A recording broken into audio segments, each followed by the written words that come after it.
Hello and welcome to another edition of the Door 14 Hockey Podcast.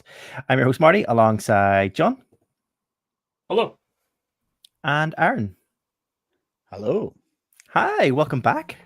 How are you? Hi. I'm good. I'm good. How are No you? Dave. Yeah, good. No Dave tonight, unfortunately.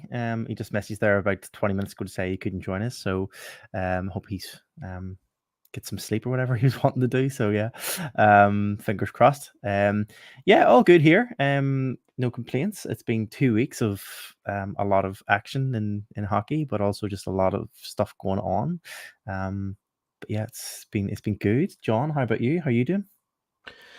Good. I finally got to see some live hockey that I actually paid attention to. I was at that Flyers game a couple of weeks ago, or a few weeks ago now, but really didn't spend much time paying attention to the actual game. But I got to see a Giants game. I got to see them play, unfortunately, a loss against Glasgow. But hockey's hockey. The result is what it was. We made up for it the next night with a win over them. But yeah, very, very glad to see some hockey. And I kind of mentioned to you guys in the group chat that I might be getting to see some extra hockey this weekend. And I'm going to a new arena on Saturday night. I got permission. So if you're in Sheffield, if you're a Sheffield fan, or unfortunately I'm seeing Glasgow again, if you're a fan there, if you know us, if you are listening or watching now and you see this face wandering around, then please do come over and say hello. I'll be there for the game on Saturday night. I like you pretty much done the John Cena. You know, if you see this face, which means like, will they see you? Never know. I'll be wearing. I'm gonna wear the Door 14 jersey, so that'll make me very obvious. Yes, I was going to say I was talking to some friends at the week on the game at the weekend on Sunday's game, Katrina and Mark, and they solely put the blame of the loss on Saturday, the Belfast Giants loss on Saturday, down your feet, your first game of the season, and the Giants lost. So they said John's definitely the scud. So yeah, how do you respond to that? How do you respond to an accusation like that? Well, yeah, you respond by saying, "I'm very, very sorry, everyone. I swear it's not my fault. It's just a terrible collision of events of me seeing the team, me driving all the way to Glasgow for what was a outstanding first 58 seconds by the Giants, I have to say, followed by 59 minutes and 2 seconds of mediocreness, to be totally honest. I think it was one of the most lackluster performances I think I've seen from them this season. It was really hard watching. Now, let's not take anything away from Glasgow. They were good. They were good for their win, clearly, but that team is on the up. I know we're gonna talk about the tables when we sort of rattle on a little bit here, Marty, but Corey Nielsen is doing wonders for the Clan at the moment. The league position-wise, they may not be that high at all. In fact, they're very, very low, in fact. But in some games, especially cup games, they seem to be doing quite well. We've seen it before. Will they just peter off as we get closer to Christmas? It might happen. But yeah, for now, in the last couple of days, if you take away last night's absolutely dire performance, they're a team on the up, although maybe they're just on the up and then on the way down again. Who knows? We never know. I think because you've mentioned the tables, let's get stuck in, John. Let's get stuck into the tables and start looking at the rundown of the standings, both in the league and the cup, as they stand on the 17th of October. Sitting at the top of the league, we have the Cardiff Devils with 7 games played and 12 points. Coventry are in second place with 3 games played and 6 points. Haven't dropped any points yet. Belfast Giants are in third with 3 games played, 5 points. Sheffield are in fourth, 3 games played, 4 points. Manchester Storm sit in fifth with 4 games played and 4 points. The Guildford Flames are in sixth with 3 games played, 3 points. Nottingham are in 7th with 2 games played and 2 points. Dundee Stars are in 8th with 4 games played, 2 points. Glasgow Clan, as you mentioned, doesn't really show that what you're just saying there, but we'll get to we'll get the Challenge Cup in a few minutes. But Glasgow Clan sit in 9th with 5 games played and 2 points from those 5 games, and 5 Flyers sit in 10th with 6 games played and 2 points. John, let's go to you then first. Let's look at the top part of the league. So let's look at the top 3 anyway for now. Cardiff, Coventry, and Belfast. Cardiff holding the top there, 7 games played, as I say, in 12 points, 26 goals for, 11 goals against, 1 regulation loss. Coventry, as I mentioned, have 3 games played and 6 points, so haven't dropped a point yet in the league. 14 goals for and 4 goals against. Thoughts so far in this early stage? Very, very difficult to take anything out of it other than the fact that the Devils are on a league hot streak. They look good. They have looked good. They've only got the 1 loss out of 7 games, so they look particularly strong at this point. Pete Russell doing something right. I think the pressure is very much on Pete Russell to deliver something this season, and he's going about it the right way at the start of the season. It would be nice to see a third team in the mix at the top of the table this season. We're going to come on to talk about the Steelers later on and everything that they've achieved so far already this season. But they look like they're going to be a big player as we move forward. The Giants, fingers crossed. We obviously look at things with teal-tinted spectacles, and we hope that they're going to be there in the mix. But it really has, for the last couple of seasons, been a story of the Giants and the Steelers. The Devils have been stuck in that middle ground where they're not in the mid or bottom end of the table, but they're not one of the top teams when it comes to the business end of the season. It would be nice to see a little bit more competition at the top end as we move forward, and they're going about it the right way at the start of the season. Yeah. Obviously we talk about Coventry Blaze every season around about this time. They always start off kind of a bit like Manchester, starting off pretty strong, usually kind of get a good run of form at the start of the season. But don't seem to be able to prolong that and keep that going for any length of time post maybe Halloween, maybe mid-November time. Do we see that happening again with Coventry this year? Do we feel that Coventry are a different team and different kettle of fish this year? That to me. Anyone? Yep. Coventry's a hard one because they're very much like Glasgow. While Glasgow are doing it more in the cup, Coventry are that team that give this like impression that they're going to be a big team throughout the season, right at the start. The way that the Panthers used to have that like Christmas collapse. The Blaze are kind of like that, but you don't know when or where that collapse is going to come from. It's going to happen at some point in the season, but you just don't know where it's coming, and it's obviously not come yet. They're well up there. Now, granted, most other teams have only played 3-4 games. So again, this league table is kind of only representative of a handful of games, with the exception of the Devils, who are riding high on a lot of wins, and the Flyers, who are riding low on a lot of losses. So it's a tough one. With the Blaze, we'll wait and see. Games at the moment. Mm-hmm. Yep. It's interesting. I agree in terms of I think you're right. It's one of those ones where it isn't. It doesn't really represent what we've seen so far, because obviously we know there's been quite a few games in the Challenge Cup, and that looks a lot different.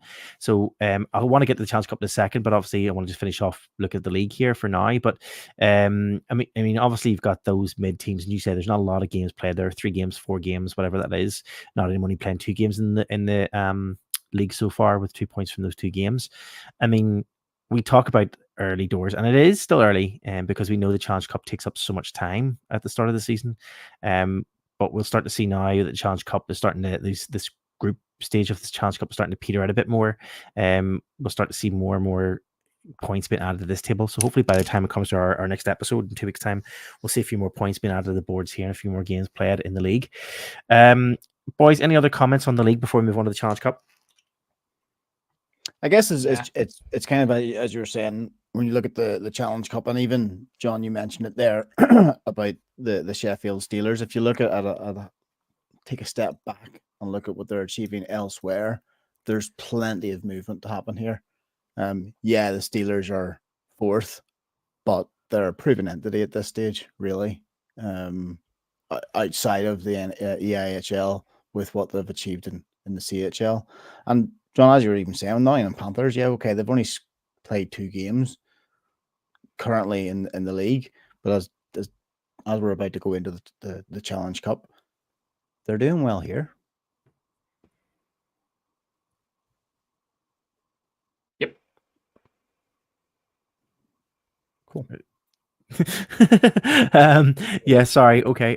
So I was looking at the next part of the thing. That's why I got a bit confused there.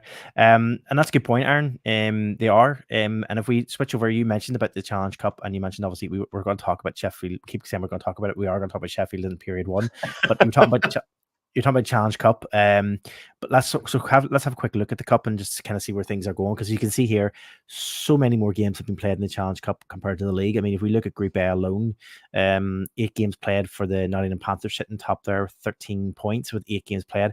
I mean, that's completely. If we look at Nottingham's form in the Challenge Cup compared to their form currently, and they've only played 2 games in the league, they're sitting in a completely different place. They're sitting in a very winning looking place. Sheffield also sitting in 2nd place. There are 5 games played, 9 points. Manchester are sitting in 3rd. They're 7 games played, 7 points. Coventry are in 4th, 6 games, 6 points. Cardiff are in 5th with 4 games played and 5 points from those 4 games. So again, it's a complete different story when you look at the fact that like Cardiff are sitting top of the league with so many more games played and so many more points, but yet they're sitting in 5th in the cup. So it's an interesting take when you look at it that way. And obviously Kilford struggling with 8 games played, 5 points there in 6th place in the group. Group B, again, we talked about this last week, and we talked about it even coming into the season. It's just not the right balance for the groups. I mean, you've got the 6 teams in Group A, and then you've got 4 teams in Group B. Belfast Giants are sitting there in the top with 7 games played, 12 points. Glasgow are in 2nd with 7 games played and 9 points. Fife are in 3rd, 6 games played, 5 points. And Dundee are in 4th with 8 games played, 5 points. And again, coming back to what you said there, John, from the league standings, Glasgow Clan sitting 2nd and performing pretty well in the cup. Corey Nielsen doing his usual thing when it comes to the Challenge Cup. We know he had history in Nottingham with the Challenge Cup and success in the Challenge Cup in Nottingham over a number of different years.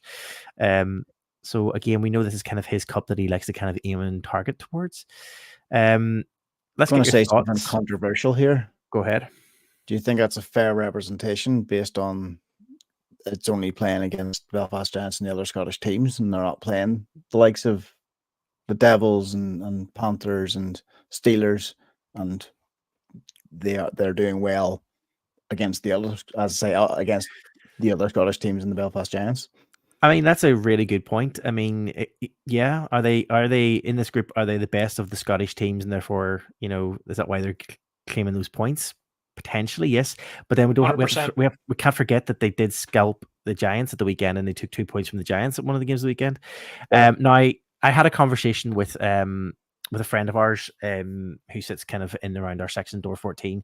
I had a conversation with him at the weekend, and I said, like, when Giants lost, and I know all games are important, whatever it is, but when you look at the grander scale of things in terms of the Challenge Cup and how much it takes to advance through in this group stage, it doesn't take a lot to advance through in the group stage. I mean, what is it? 2 teams get knocked out after the group stage, and is that what it is? 2 teams? No. So hang on. Right, I have to go through this. So Mark essentially sat me down in Brayhead and explained this stage of the Challenge Cup, because honestly, I don't care enough to pay attention, but I did pay attention to Mark.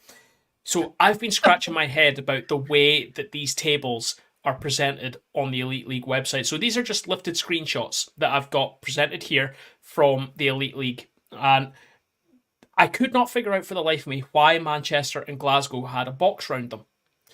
So what actually happens is we essentially, after the end of the first stage, we move directly into semi-finals. However, 5 teams will be eliminated immediately. So from Group A, 4th, 5th and 6th will be eliminated, and from Group B, 3rd and 4th will be eliminated. The top 2 from Group A and the top 1 from Group B move forward automatically, while 3rd in Group A and 2nd in Group B will play a playoff round, essentially, to see who will be the fourth team that move forward into the semi-finals. After that, then, we've got 4 teams. We boil it down to 2, and don't ask me how, but it's still going to be March before we figure out who's going to win the Challenge Cup. That is so confusing. I Makes didn't wonder what the lines complete before. sense. It makes no sense whatsoever. It's an absolute donkey competition. Like, this is brutal. This contest is brutal. There has to be a more sensible and quick way of getting a trophy out of the way before Christmas. It makes no sense Do whatsoever. you know what? Don't even play any games. Just draw a winner out of the M&S bag.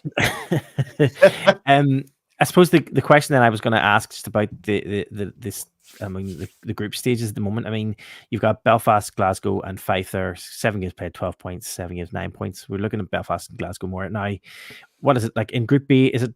Am I right in saying we're going to play something like each team 4 times or something? Is that right in saying? So technically, you're playing 12 games in the group stage or something. Is it 3 games a piece? I can't remember. I think it's 4 a piece for each team. So in retrospect, then you'd be looking at, like, say, the Belfast Giants would have another, what's that, 5 games left to play. Would that be? Yeah. I mean, I think so. I think you're right. And I think Group A, do they play twice or 3? Is it 3 times each? Yeah. No, it can't be. Is it 3 times each team? It can't. No, twice.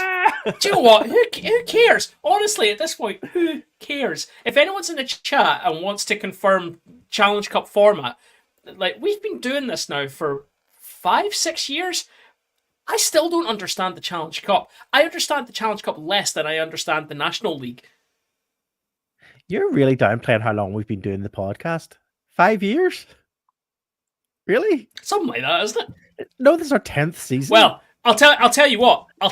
No, it can't be. It can't be. It is. Because do you know what we did? Do you know what you, me, and Dave did 10 years ago today? Went to Scotland. We went to Germany. Oh, there we go. So it's not 10. It must be 9 years. It was 10 seasons. 9 years was 10 seasons because we started. I was looking back to see, and our first podcast went on live at 2015. So yeah, that's how long we've been. So while you both have been debating on how long we've been running a podcast, I used this amazing thing called Google to figure out the format of the Challenge Cup. Okay. Did Google say, it makes no sense, I don't care? Yeah, pretty much. Don't use ChatGPT. Just go straight to Google. So teams in Group A will play each other once at home and once away. Teams in Group B will play a 2 home and 2 away basis. So yeah, team Group B play 4 games. Group A play 2 games against each other. There you go. There we go. Thank you. Thanks, Google. Anyway, before we move on to period 1, we leave it off there with the Challenge Cup. Does anybody else have anything to say about the Challenge Cup before we move on? It's crap. No, I'm good. I was waiting for John to say that, to be fair. We know that the NHL season has begun. It has started. But as I say, pretty much this time every year, there is no point in looking at the league standings yet for the NHL because it means nothing right now. So we'll take a wee look maybe at in our next podcast, maybe just to see kind of where things are and who's sitting where. We know there'll be a lot more games played. There'll probably still be more games played in the NHL than there is in the Elite League up at that point, even though they've only started this week or last week. So we'll catch up next week. Or sure. Next by then, one of the NHL teams will probably have won the Challenge Cup. Probably. Guys, let's move on and get stuck into our period 1 of hockey.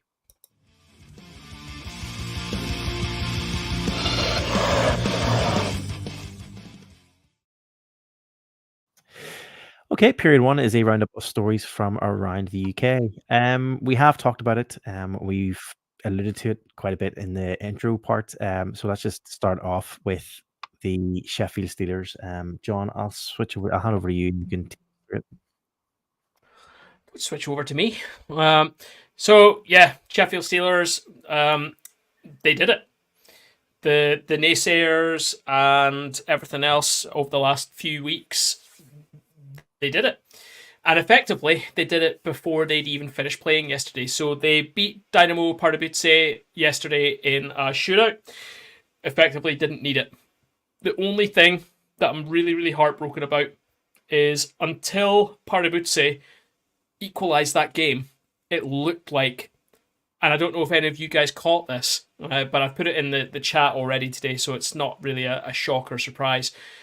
They were going to be playing the Fishtown Penguins. That's heartbreaking. I would have been in Sheffield for that game in a Fishtown jersey if they'd been playing the Penguins. However, their matchup has been confirmed today through the CHL as being against Ice Baron Berlin. Guys, it's been all over social media. It's not a mystery. What's the connection between the two teams?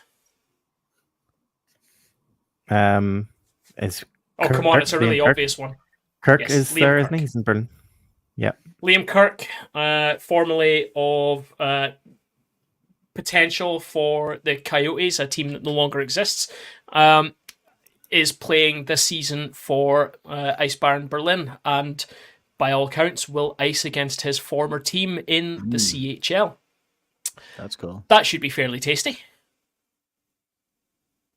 Yeah, I did see there was a little comment, as you said, there was on X, there was a little back and forth with them, and that's kind of it's kind of good to see that they're the humor is there. But I think when it comes to the actual game itself, I don't think that I think it'd be a bit more. Well, I hope to think there's a bit more aggression from him over trying to beat. There's no bad blood between them, is there? No. Is there bad blood? No, none at all. None at all. No. In general, I think overall, it's unless he scores against them. I think overall, I mean, it's pretty positive, to be fair. The Sheffield Steelers doing what they have done is definitely a. I suppose I see some people on X have been kind of making a comment about oh, it's great to see, but really does it make a big difference? But I think it does make a big difference. I think it plays a big part in kind of saying and making a statement to say that UK hockey does belong in CHL at times. And the Sheffield Steelers have done something brilliant this year, and it hurts to say it, but as a Giants fan, yeah. Can I throw just something random? Throw a lob a grenade in here. So of course, we've had a smattering of teams in the Elite League have represented the league in the CHL. Now, obviously, it's because the proviso now, the way the CHL do it, is that our regular season champion is the team that is selected for the CHL. Yep. So we've basically had what you would probably call the Big Four have all been in the CHL: the Devils, the Steelers, the Panthers, and the Giants. Does the league belong in the CHL, or do those four teams belong in the CHL? They represent, or does just the fact that those four teams are in the league, therefore the league deserves? You're not going to have. I love them, but you're not going to have the Flyers or the Storm or. Okay, let's give Guildford, maybe, if they ever actually want to take part in European competitions or win a league. There's that big proviso as well. But we're saying, Mark, I'm just responding to the statement that you made of the league belongs. My argument is maybe, does the league belong, or do these teams, do the big money teams belong in a competition like this? And is that why there's been question marks over the EIHL's future in the Champions Hockey League? I get it. I take where you're coming from. Is it teams, but again, obviously they represent the league. So I think you can't have one without the other. But I accept that you're right. It's when you think about it's only select teams that have been there and continually be there. Yeah. I never looked at it that way before, but yeah, I think it's hand in hand. They are the league is represented, therefore the league belongs. That's where I would stand anyway. So it's that continuous thing that you're talking about there. You're talking about the big four, and John, I was talking to you before about this, trying to figure out how many where else have other teams placed? Is this the highest up a team got to? We talked about Nottingham making this in 2017, 2018. I've just been going back through the standings, and by their own website, the Braehead clan have made it before. They made it in 2015, 2016. Was that when we got 2 participants? Yeah. How did the So clan get it? Just got it right here. They were group 0, and Sheffield Steelers made it that year as well. I mean, was Group 0, they were given tickets to a game for the stands? Cornflakes, I think, cornflake box kind of vouchers. But I'm just saying that I think that's a harsh statement. Okay, yes, the big four over the last couple of years are the big hitters, but things can change. They've had the clan in there, they've had the Blaze in there as well, I believe, at one stage. So things do change. Funding happens. I think the league does belong in the CHL.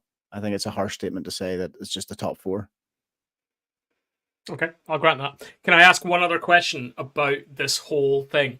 So last night, the Elite League put out a post saying, congratulations, the Steelers have qualified.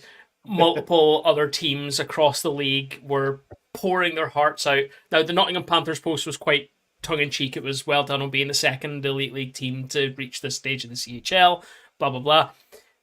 Did you guys see the Giants? Only because you tweeted it or you messaged about it, to be fair. So every other team basically took either the CHL post or the Elite League post, reposted it with their own congratulatory message. In what is probably my favourite piece of shithousing, I'm going to say shithousing, it doesn't matter. The Giants just commented on the Elite League's post saying, well done, Steelers. It was epic. And I know it's the funniest thing. So it got people's backs up. One camp were all getting bent out of shape about Elite League teams celebrating the achievements of a rival team. Meanwhile, other ones were getting bent out of shape about the fact that the Giants basically didn't put something stupid and heartfelt out in their own post and just commented. It basically couldn't have been better if they hadn't just used the thumbs up emoji in a comment. I think that would have been absolutely fantastic. But it was just great. It was fantastic. I mean, the thing is, even with that small amount of comment that the Giants put out, even that little comment underneath the Elite League's official comment, even that riles some Belfast Giants fans up. Now, I don't know if it was tongue in cheek, but a couple of Giants fans were just like, "What are you doing here? Why are you even recognizing this? Why are you congratulating them in any way?" But I did find that quite funny. I did see that, and I thought, you just can't. Nobody's. Yeah, can't make everybody happy. Yeah, it was definitely a good piece of shithousery, to be fair. Oh God, I got to okay. More debate. Just jotting that down. Okay, thanks. It is one of the it's one of the things I actually like about this league, though, is that, and I've told this story before on the pod. I love that other teams will get behind other teams, or the fan base will get behind other fans. Like, I can remember one of the first playoffs that we went to, and the Giants were just like one particular game. The Giants were just like, I'm not going to swear, but not doing well. No, go for it. Marty's already got the beat machine working today. No. And the wind was taken out of the Giants fan base, right? And the clan base started cheering for the Giants. The clan base. Yeah. No, sorry, it wasn't the clan. Oh, it was the clan. It was the clan base. Like, got behind and started cheering for us and getting the win behind the Giants.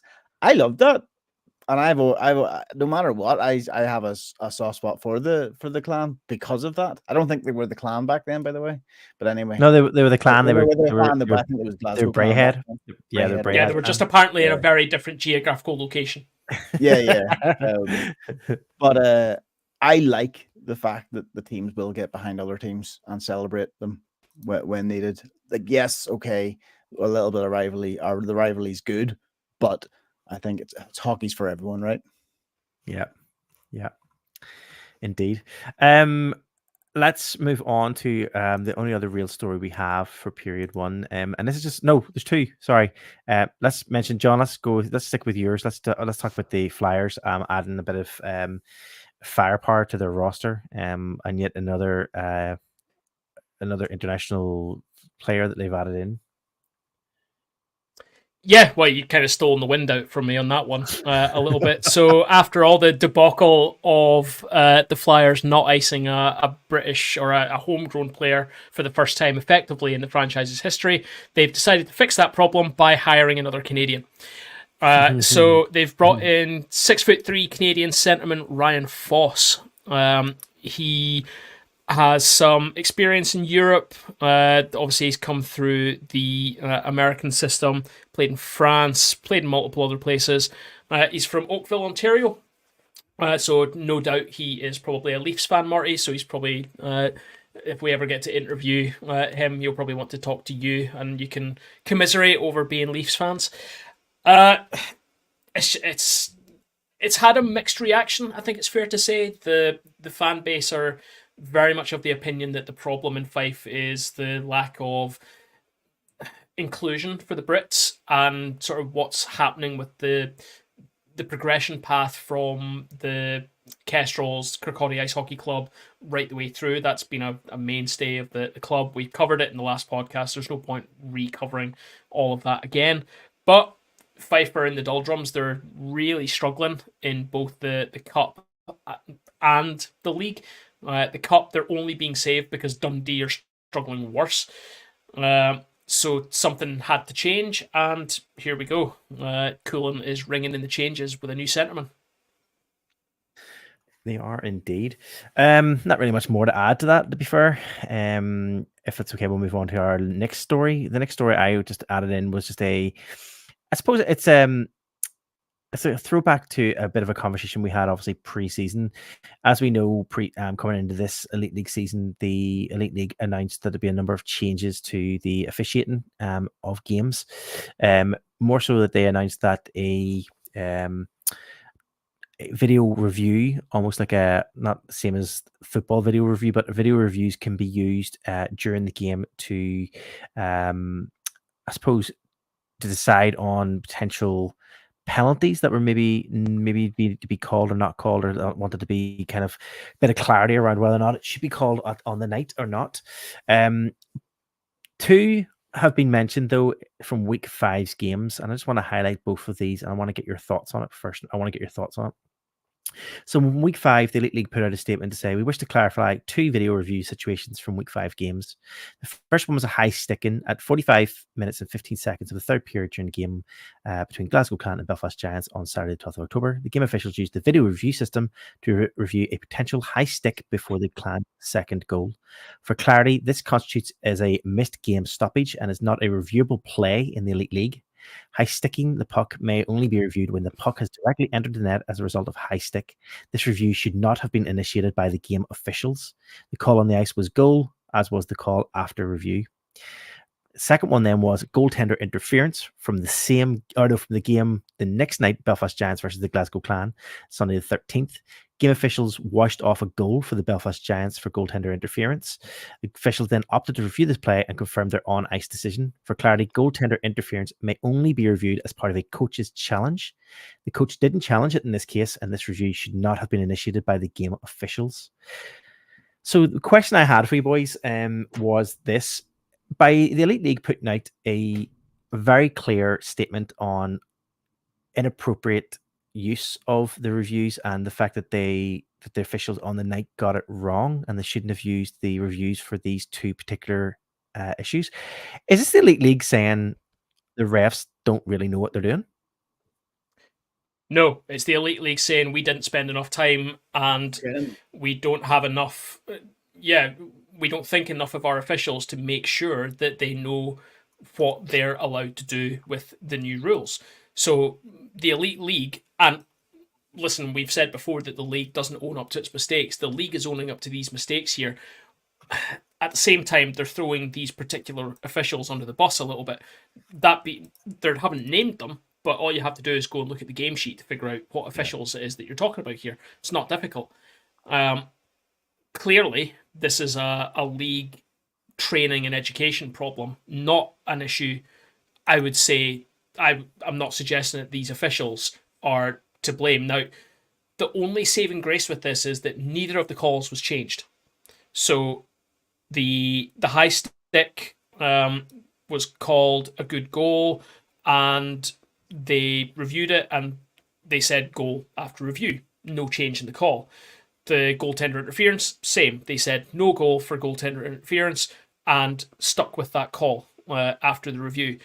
Had it been the other way around, especially the way that those two games went, then you're looking at a real headache for the league about what they do in that situation. But they've got it to this point, and that's fine. Let's highlight it now. Let's try and make sure it doesn't happen again. I guess my take on it was, and this is the way I looked at it was a very interesting one, especially for that Sunday game, for the Sunday the 13th game. If they were saying that a goaltender interference would only be reviewed as part of a coach's challenge, and the coach didn't challenge the goaltender interference, therefore the game officials did. Now, it's not to say that Corey Nielsen wouldn't have initiated it, because he may have. Just the officials got in there before he did. So Corey probably would still have probably initiated a coach's challenge on this particular goal. But if he hadn't have, and the refs did do it, I mean, that's a big difference. That's the Giants, the difference between Giants winning in overtime and the Giants winning clearly in well, no, it's not, because of the way the decision. It's not, because the on ice officials called no goal and then reviewed it and confirmed the call. It would be very, very different if it was a goal. Corey Nielsen didn't call it, and the officials then went in afterwards, reviewed it, and said no goal. That's not the position that we're in right now. Okay. If the situation had been different, then yes, you're 100% correct, because then you're in, when it's the coach's challenge, you're then in the position of bench minors being called as well. And I can't remember if it's a bench minor and loss of timeout or whatever it is for a failed coach's challenge now. It wouldn't surprise me if the person who fails has to go to the head of the league and figure out a new format for the Challenge Cup next year. But yeah, you're right, but not in this instance. It wouldn't have had that impact. I guess it's just, it'd be interesting to watch now over the next few weeks to see if the Elite League put out more statements like this, and if they do put out more like this, what is that clearly going to, where does that leave the Elite League moving forward the rest of the season? Like, how do they acknowledge the fact that like something fundamentally isn't right and the calls aren't being made correctly? I suppose that it's the first time that they've put something out, but I suppose it's a wait and see game to see how many more. Are they recording specifically who and which refs it is that is doing it more often, or which linesmen are doing it more? That are they doing that? Are they keeping a record to see who did it inaccurately? Do they need to be sent off for more training? These are two really obvious ones where it's the review process which hasn't been followed properly, where it's like missed calls and everything. That always happens, and I would assume that's part of the education and the training for all ice officials, whether it's the refs or the linos. This one's a very, very specific one about the new review calls and what the refs can and can't do as when it comes to on-ice reviews and video reviews. So it is a learning curve. We're only a handful of weeks in at this point, so I'll give them the benefit of the doubt now. But like I say, if it had been the other way round and there was a bigger implication for the game, then there's a bigger issue. But in this instance, they've kind of got away with it. Yeah, and I completely agree with you, John. I wonder if there would have been a change, if something would have changed based on the outcome, would they have made the statement? Because it would have caused, as you said, an absolute headache, right? Where this way it's kind of like a warning shot, if that makes sense. a warning. It's a learning moment. It's a learning moment, exactly. For the officials rather than a proper wrap around the knuckles. Yeah. Let's stick with reffing and stick with Sorry, I have decisions. one last question about that. Yeah, go ahead. What do you think the point of it was? Like, why make it a public statement rather than because just someone will have pointed this out to the league because there are fans out there who know the rulebook way better than us. So it's either you tell your story or have someone else tell your story for you. Okay. Yeah. Okay. As sorry, as I was saying, seeing as we're talking about reffing and about decisions and all that stuff and penalties and stuff, let's move to our penalty box segment for this period because we have 2 DOPS decisions that have been made in the last 24 hours, I would say. Is it even 24 hours? Maybe today it was. Anyway, let's move on to our penalty box and we'll talk about the 2 DOPS decisions that have been made.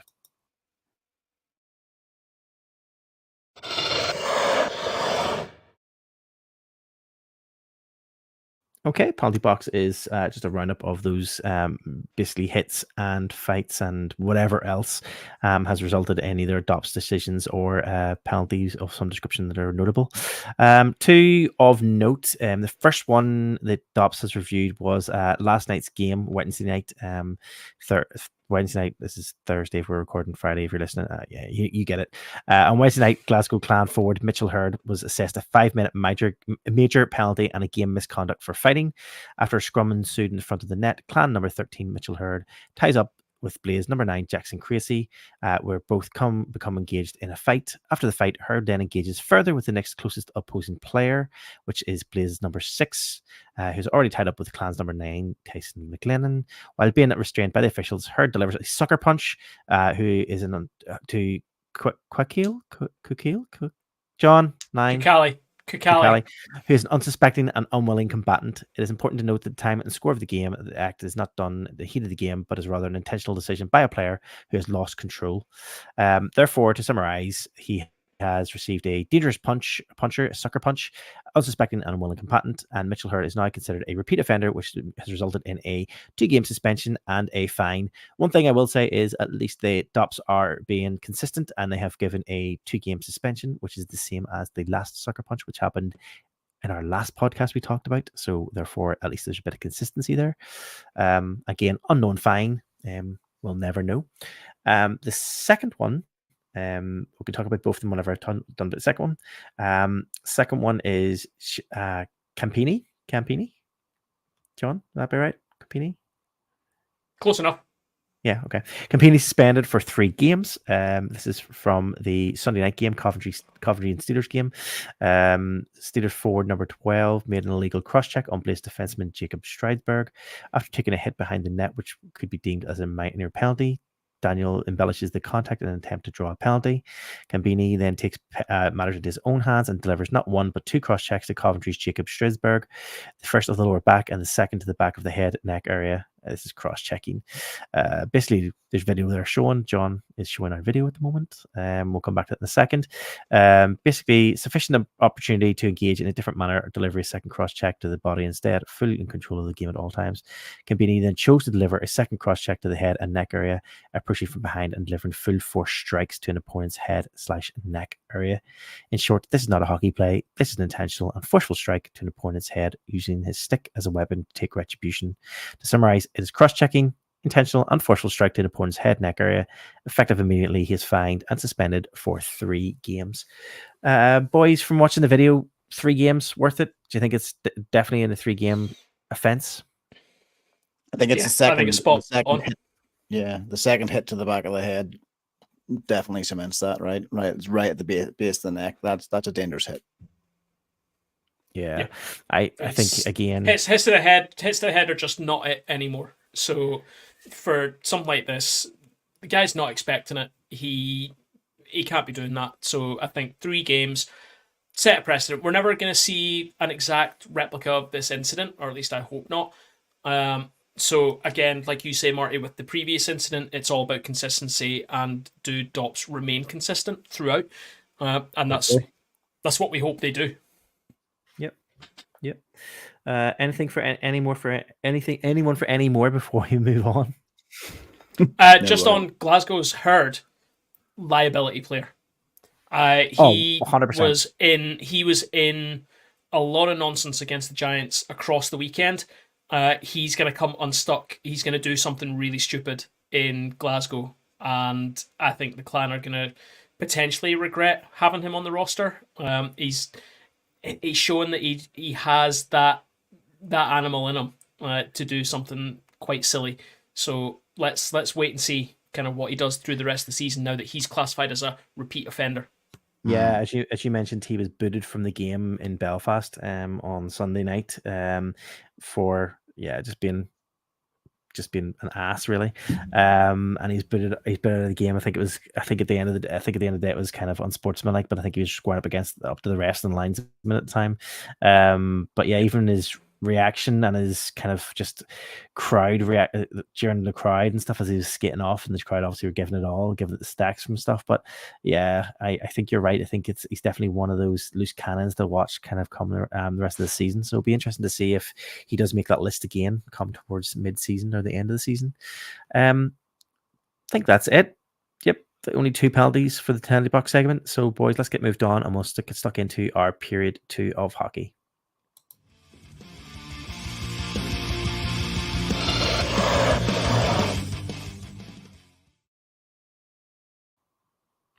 Okay, everyone, welcome to period 2 of hockey, where we're talking about anything outside of the UK, all about international hockey. We've got a couple of really good stories here from Marty and John, and I think I'm going to sandwich these together here. So, John, we've got a really touching story coming out of Columbus Blue Jackets here. I think we'll start off with that story.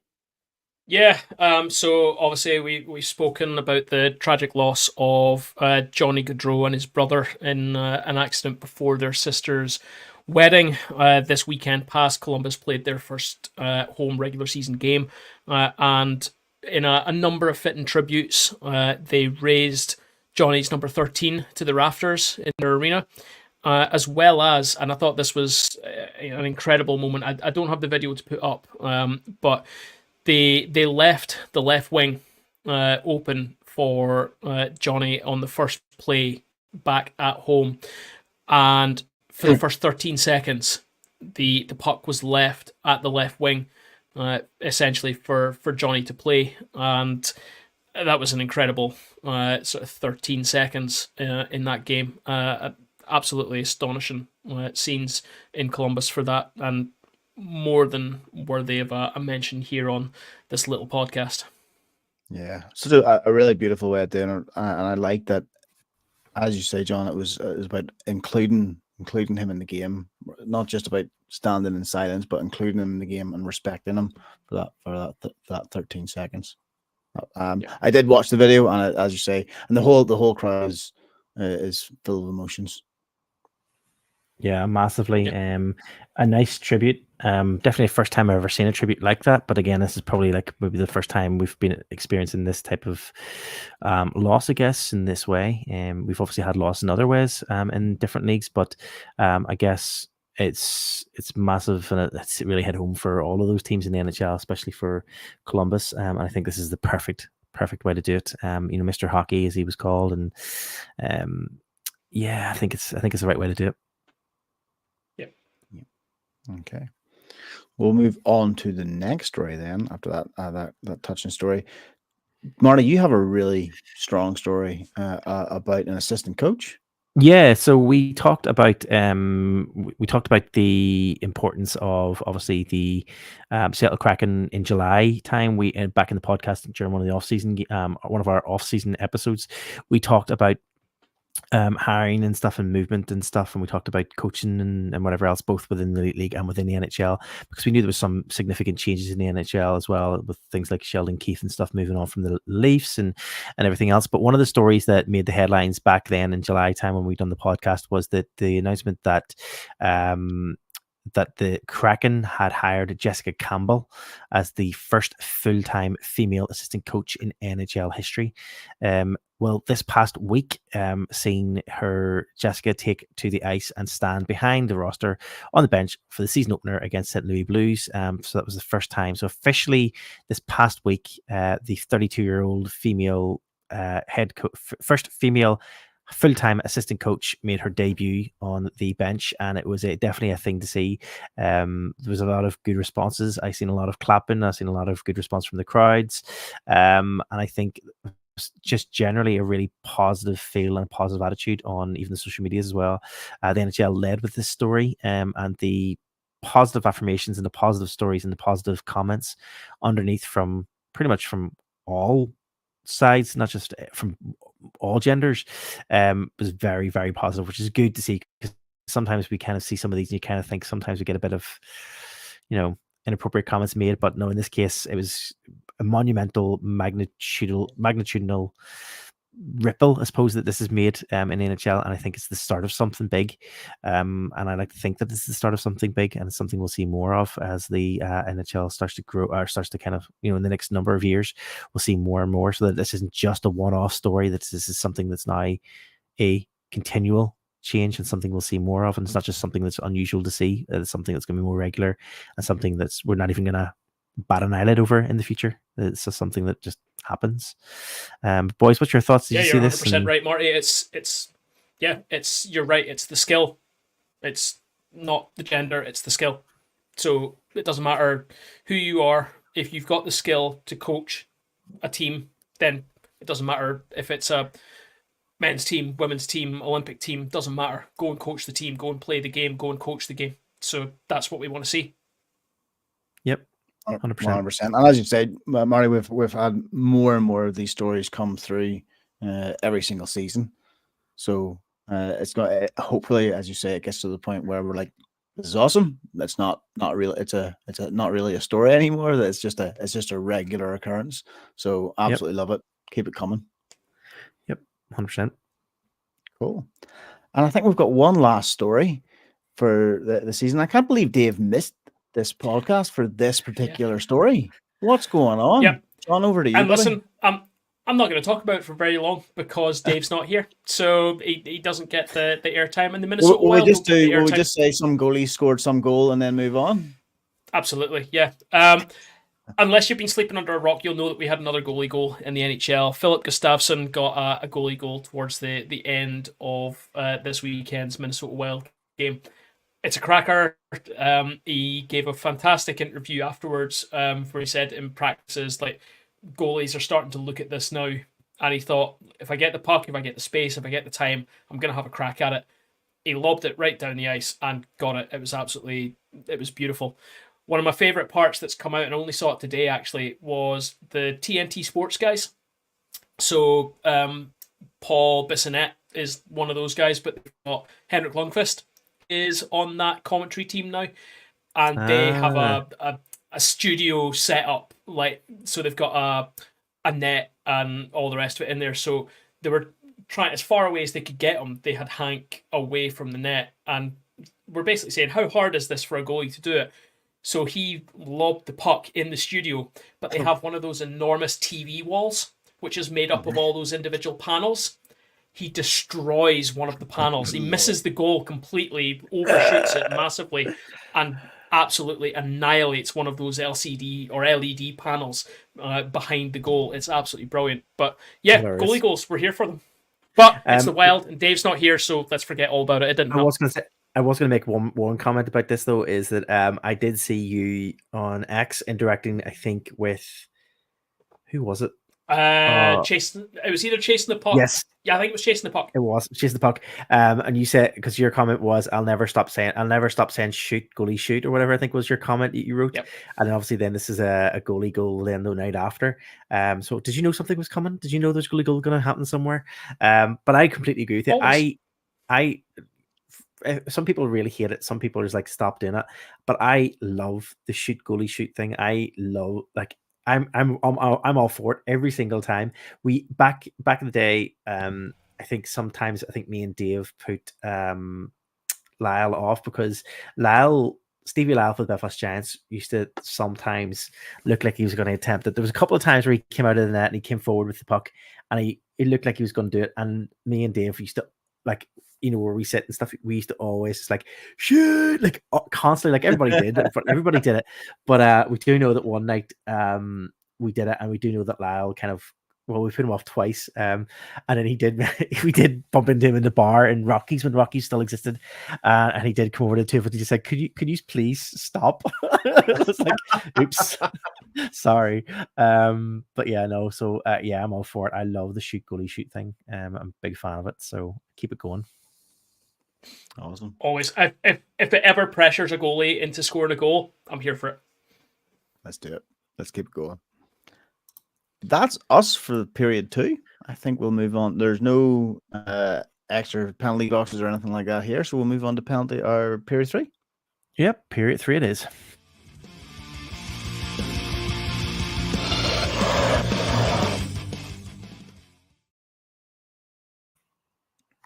Period 3 is our general. Ready, guys? Knocky news. Knocky news.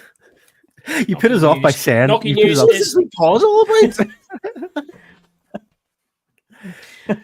Knocky news is for anything and everything in the world of hockey that doesn't fit neatly into period 1 or period 2, or generally speaking, where we've just got too much in periods 1 and 2, and we have to put some stuff in period 3.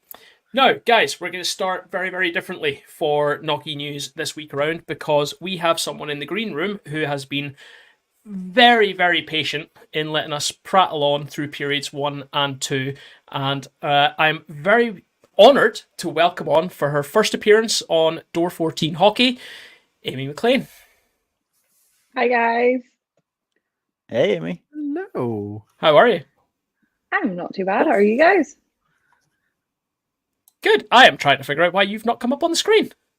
Oh, hasn't she come up on the screen? I'm going to get it. Hang on. There we go. There you go. There we go. Hey. Hello. So, Amy, you are here to tell us all about a walk that you're taking part in, and you're going to tell us why you're doing it. Okay, so a couple of weeks ago, we've been looking at like fundraisers and what we can do, and Ethan's had this bucket list sitting for a while, and we a couple of years ago we sort of set it up. And, for those of you who don't know Ethan, Ethan's my little brother. He suffers from Duchenne muscular dystrophy. He's just had his 16th birthday. When he was diagnosed, we were told the life expectancy was sort of 16 to 18, and hitting 16, obviously now bucket list, we're trying to get everything he wants crossed off it. But a couple of years ago when we set it up, he had just lost the mobility in his legs. So still travel and things like that was all right. We made it work. We made traveling and the likes of the things he done. He swam with the dolphins over in America. He made it to Disney World. He's went to Lapland recently. He's been across to the F1. He went to Edinburgh Zoo to see the giant pandas at the time, but more recently he started to lose the power in his arms. He can sort of get them to about here now, but even at the hockey, you'll see him, instead of clapping, he's sort of tapping his legs, clapping along, but he takes everything in his stride. He always does. So again, the bucket list came back up and we were like, no, we need to get on this. The likes of, he wants to go back to Disney to see Star Wars. He wants to do simple things like have a onesie day and have a costume party with his friends and things like that. And when I say his friends are the hockey community, the likes of yourselves, the likes of the ones that we've met through the hockey, some family friends. But yeah, he's absolutely loving it. So we, unfortunately, with all this and such a short time span, we are trying to raise money. So on one of these sort of mad ideas, we went, do you know what? We did it before, we'll do it again. We're going to walk from our home in Ballymena the whole way to the SSE on a game night. So on the 16th of November, we're covering the 32 miles from our house to Belfast. We are going to rattle through it. We're leaving at about 5 in the morning, and we're trying to raise as much money as possible and trying to make it there for the time of the game. So Ethan is going to cover the last couple of miles with us. So everyone is more than welcome to come and see us along the route or come and see us at the finish just before the game. And we're going to power through with this. Fantastic. All for an incredible cause. I think it's fair to say anyone around the SSE knows Ethan and knows you guys as well. So we'll put it out there. We'll throw it out in our socials as well, so that you've put out the Just Given page. So we'll Yes, thank put you. that out there as well when this podcast drops. And let's just mention as well, because the guys at View from the Bridge have done something fantastic. Amy, I don't know, do you want to explain what they've done? Yeah, they currently are raffling off a Bobo Carpenter Oktoberfest jersey. So it's currently live. I think it's running till next Wednesday. They have been absolutely incredible. Between them and the Giants have managed to organize this, and it's just absolutely incredible what everyone's sort of getting behind him and donating as much as they can to sort of let him live out what he sees as now his life goals. Yeah, it's fantastic. Look, everyone knows I wasn't the biggest fan of the Oktoberfest jersey, but I've got my tickets. So listen, it's all for a fantastic cause. Amy, you've done the walk before. What do you think is going to be the hardest part of sort of doing it? Is it knowing that you start at 5 o'clock in the morning and it's all those miles down the road before you get that first drink when you get to the arena? Do you know, it's not even that. It's mentally draining. You're getting maybe 5 miles in and you're going, oh, this is sore. Like we're not going to make this. But every time that we stop, we're going to have Ethan meet us so that we have that always in mind. But as part of this as well, we're also donating 20% of everything raised to muscular dystrophy to look into a cure for what he has. Unfortunately, what he has is 100% fatal. There's no sort of reality behind it, and with that we don't think there'll be a cure in time for him, so it's now for the ones that'll come behind him.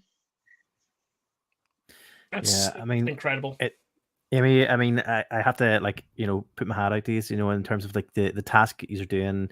I mean, people think, walking, it's not gonna be, but 32 miles or whatever, like it's tough going.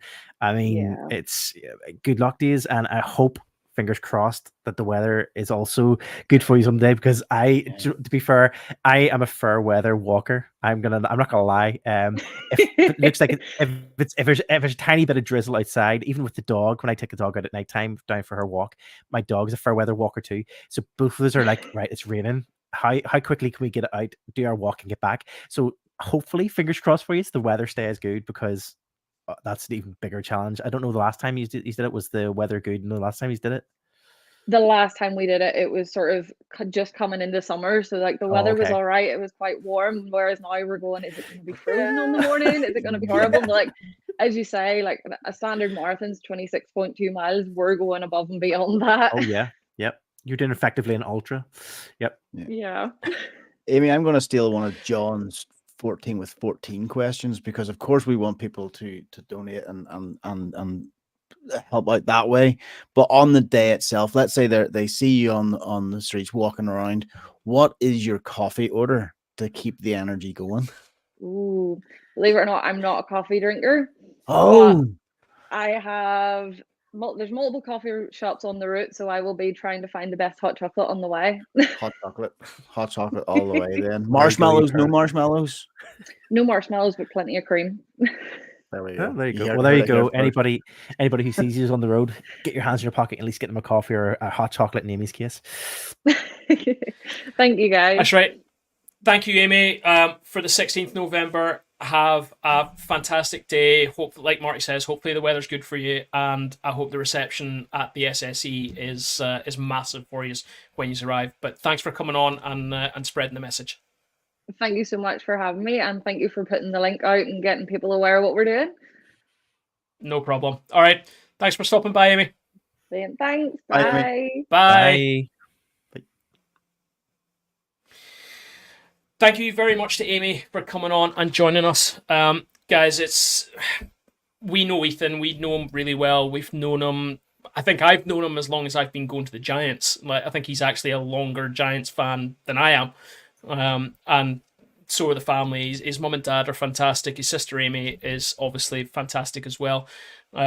Absolutely amazing cause. 20% going to muscular dystrophy research as well. And certainly, again, let's just mention it. There's the Just Giving page. We're going to put the link out there when this podcast drops tomorrow. And it'll be out there now if you're listening to this just now. So jump onto our socials, find that link.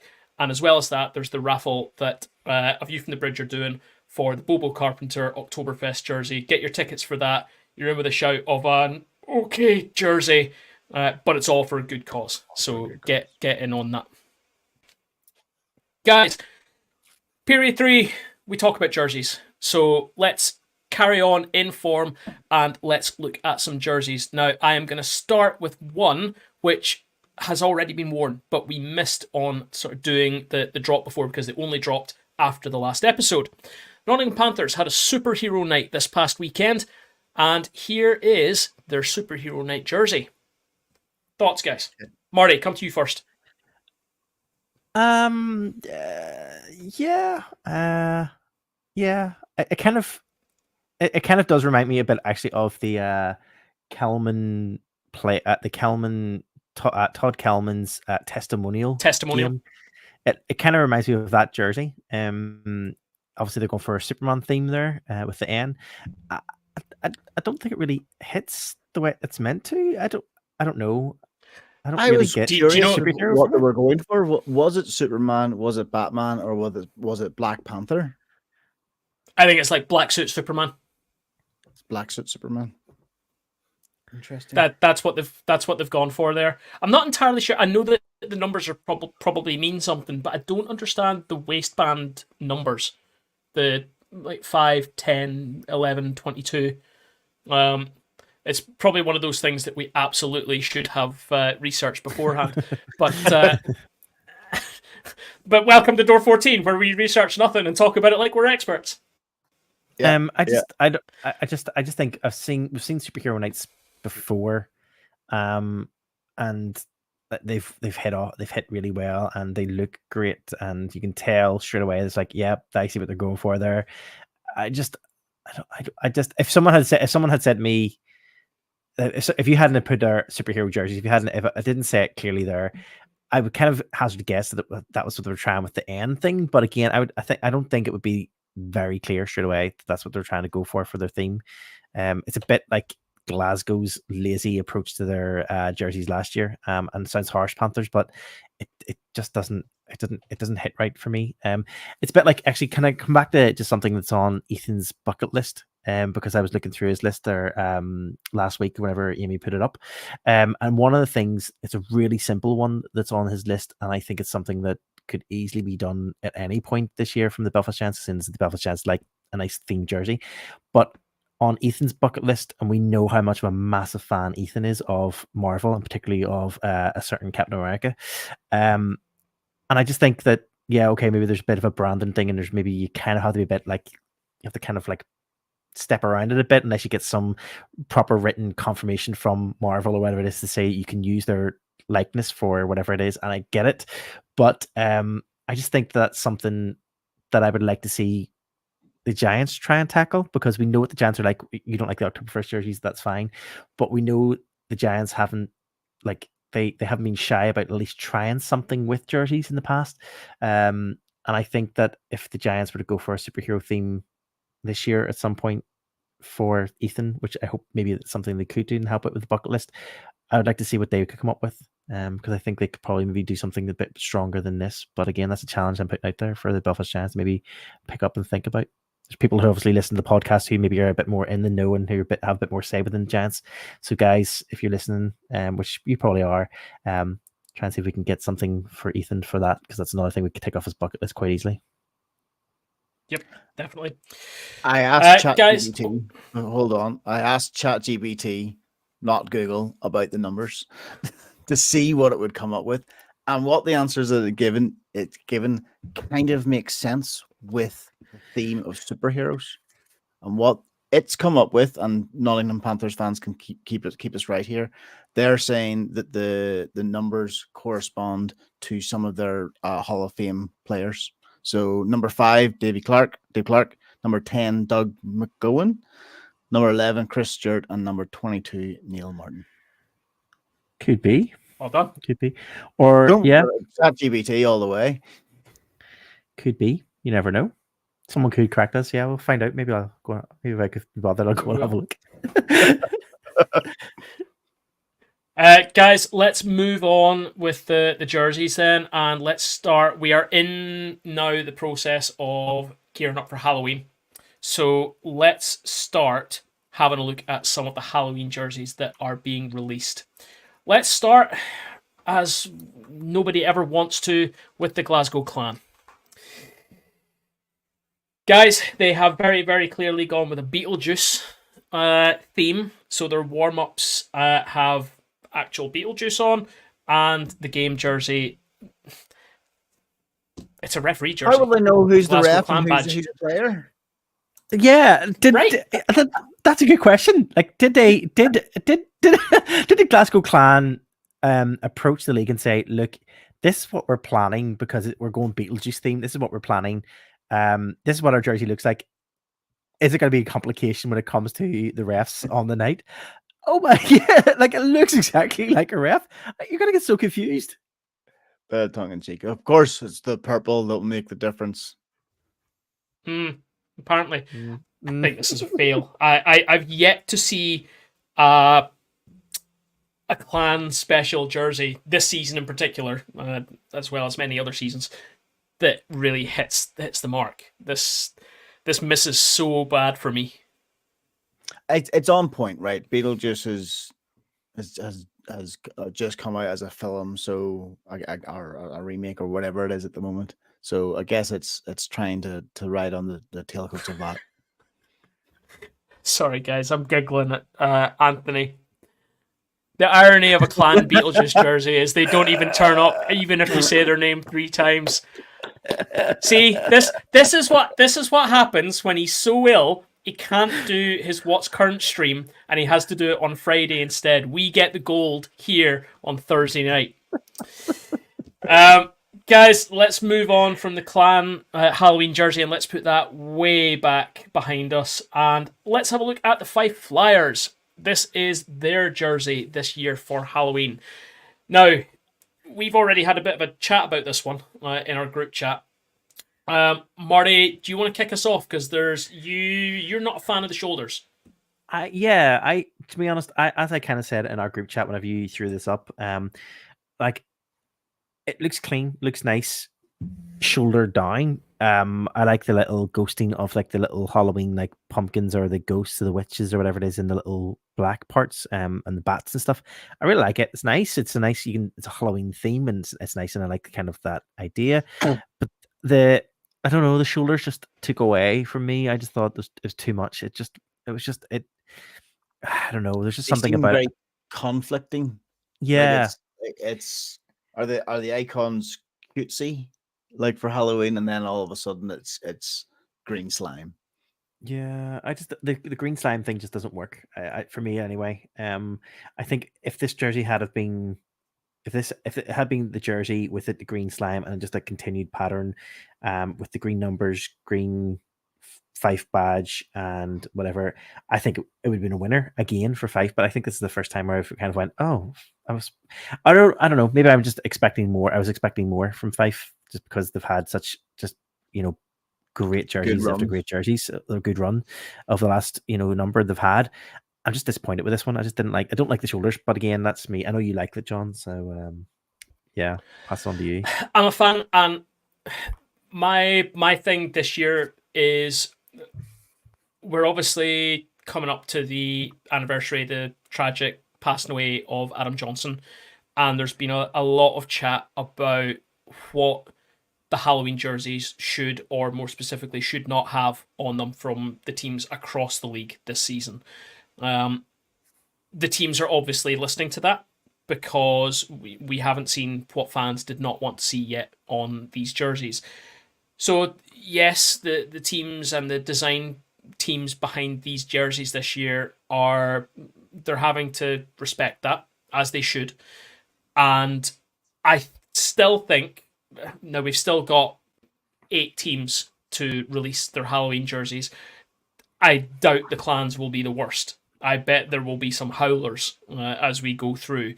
But I still think the Flyers have done a decent job this season. The thing that you probably can't see if you're watching this podcast as a video podcast is the detailing in the sort of white marking behind the black, and that's they're like cutesy little Halloween figures, like little vampires, little crystal balls, little ghosts, little bats. They're quite cool. They're quite cutesy. I quite like when the design kind of has and I think this has a theme. It has that like childlike Halloween theme to it, and I think that plays to some of the strengths of what we say that this league and this game is. It's a family league, and this is a very sort of child and family friendly Halloween jersey. So I like it for that reason. It's not my favorite. Don't get me wrong. I'm not gonna just kiss up to the Flyers design guys, although I think they do a fantastic job. But it's still a good showing. It's not my favorite. It's still a good showing. I wonder, are they leaning? I don't even know if this is a thing. Maybe I'm going to be showing my age here. Are they leaning into, like, we're talking about the icons being cutesy and very, very kid-like, and it's cool that way? Are they leaning into, like, remember back in the day Nickelodeon, and they would slime celebrities? I think it's slime, or specifically like Slimer. Like Slimer from Ghostbusters kind of put slime and like Halloween and ghosts and everything in the same sort of in the same zone. So I think that's kind of what they've gone for. Cool. But I do agree. I don't think it's going to be the worst one we see. Yeah. Let's move on. This is the last one that I want to show tonight, guys. And this is the Berkshire Bees have done their Halloween jersey. We've seen different takes on this kind of jersey before. This is very clearly a play on Ghostbusters, using their logo. This is one of the best executions of this style of jersey I think I've ever seen. It's simple. What's Dave's argument about these? Dave's argument is that if the player turns around to the back, does it have a proton pack on the back? No, Dave's complaint was the color. Isn't this? Oh, this is closer to the color of the jersey than. Yes, last year there's two variations. There's two teams I think did Ghostbusters last year. Did their own takes on Ghostbusters last year. If I remember correctly, it was Dundee did a version of Ghostbusters last year, I think, and it was Glasgow did a version of Ghostbusters. One of them had like a weird grey colored jumpsuit thing that riled Dave up, and then one had kind of the right color kind of thing. But then the other part Dave wanted to know was why it didn't have proton pack design on the back. But I guess that would take away from numbers and stuff. But no, it's a nice jersey. Like, it is good. It is, as you say, it's a nice. It fits. Like they've done it really well. They make sure the logo fits perfectly in with the no ghosts sign. I think it looks really well. Yeah, I agree. It's probably one of the best executions of this. Now, in saying that, I think it was a ECHL team last year, or like was it an ECHL or an AHL team last year? Did a variation of the Ghostbusters one as well. I wish I had it at hand. I should have put it all together from last year's. And theirs was a fantastic looking one last year too. But this is a great, at least second. And going back to that, the logo works well for them because they're coming through the slash, the like no ghosts. What, who was it last year that their logo, it just looked like they were banning themselves? Remember that was the Clan. That was the Clan. That was the Clan. It was just like, no, we're not having the Clan anymore. Rather than coming it's through like, no Clan. Yeah, that was bad. Oh dear. Guys, I lied. I've got one more jersey, and it's only because Anthony in the chat has asked, and I've panic-strickenly found it. He asked, have we looked at the Swindon Wildcats Oktoberfest jersey? Well, here it is, guys. This is Swindon's Oktoberfest jersey. Yep, it's an Oktoberfest jersey. I still don't like it. Oh, it's classic Oktoberfest. I quite like it. The one thing I will say is they have executed the numbering better than the Giants did. Because I did listen to A View from the Bridge after the Oktoberfest game, and apparently the commentators were saying the numbers were an absolute disaster. They could not make out the numbers on the jersey. This is slightly better in that it's a slightly deeper colour, but again, what gets produced when this goes to production as opposed to kind of what we see in the graphics may be slightly different.